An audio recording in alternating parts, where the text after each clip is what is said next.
The first is, I do think having a vision and a plan is good, with a general framework.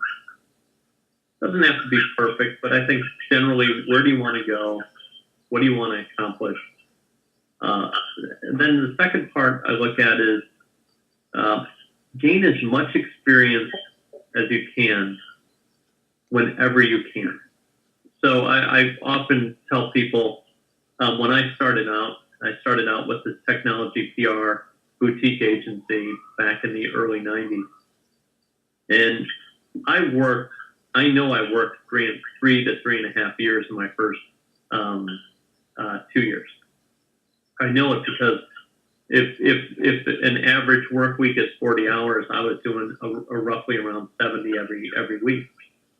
But I was doing 70 every week, not because somebody was telling me, but because I kept raising my hand for the next opportunity or something new to do or learn something different. And so once I did 3 years at that agency, my confidence level was at a completely different place. I was doing press tours with CEOs in my second year as an associate, where I was seeing some of my colleagues who had been in the industry for 8 years just starting to do that. And it wasn't because I was gifted or anything like that. It's just that because I had worked so many hours and seen so many different things that people perceived that I had a lot more experience than I actually did.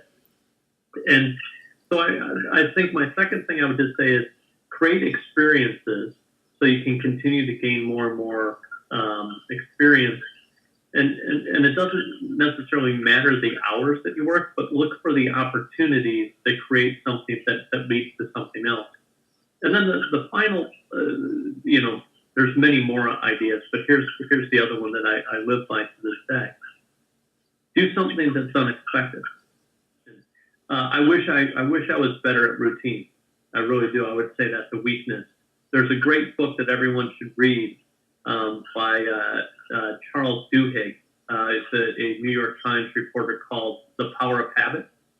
And it talks about how to create habits and how to become more successful because of your habits.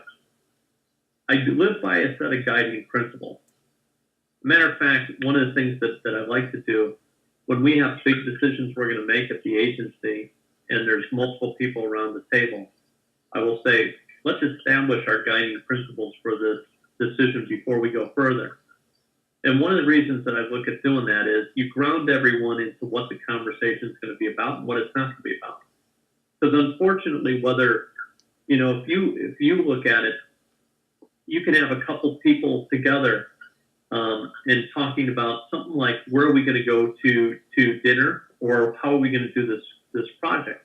Have you ever noticed those who are loudest and who seem most emotional can drag a whole group into a direction? Yes. So one of the things that when you say, let's start with our set of guiding principles. We have to be able to say we're making money. It has to feel right by our people. We aren't going to compromise any of our integrity or this. Everyone agree on those principles? Yes, we do. All right, here's the decision we need to make. And then you lay it out that way. And what ends up happening is people end up saying, you know what, we're making the right decision. We've taken emotion out. And instead, we've injected a more objective approach to this. Now, we have guiding principles just in general. I have guiding principles on how I want to live my life and how I want to act and behave as a leader. And I use those to apply to my day-to-day execution of this particular office. But I do think guiding principles is one of the most powerful things. And of course, we say guiding principles, we can also say values. The values an organization has, the value that an individual has, is very powerful. We live this life in community with other people. So everybody, every person, like Abraham Lincoln said that, and this, I have little quotes that I kind of have picked up along the way, he says that every person is better than me in some way. So every person deserves respect, no matter where you are in an organization of life.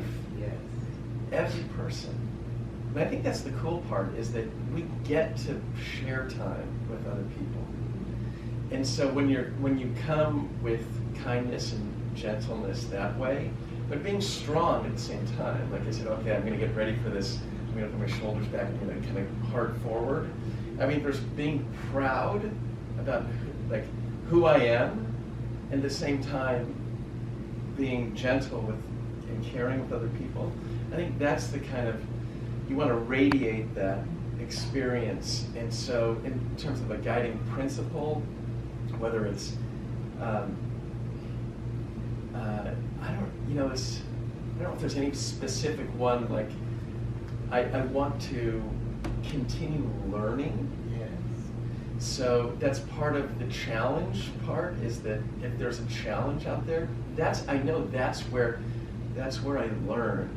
And another little example I give to people when they're going through a hard time is I say, it's through those hard times that you're on the anvil, like when you're sword on an anvil, you get put in the fire, you put on an anvil, you get pounded by a hammer. That's how you get sharp. Yes. That's how you get strong. And so it's through those challenges and the hard times that if we can keep our principles and keep our kind of authenticity with us, that's how we get really sharp and better. We're always good people, but we get that wisdom, we get that kind of experience that helps us. You know, like again, in this life, you know, I just learning, Right. getting evolved, right? About postulating on a principle rather than a specific item.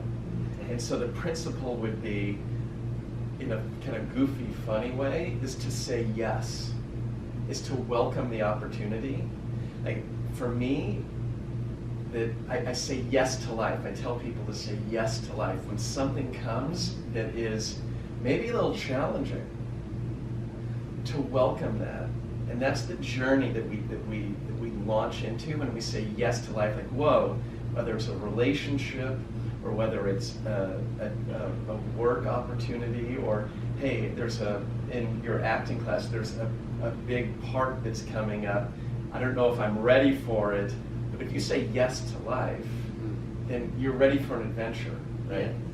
Yes. So for me, that's how a theme in my life has always been adventure. When I was a kid, I never really said adventure, but I would say, ooh, that sounds like the newness, being curious about life, and opportunities and experiences, really.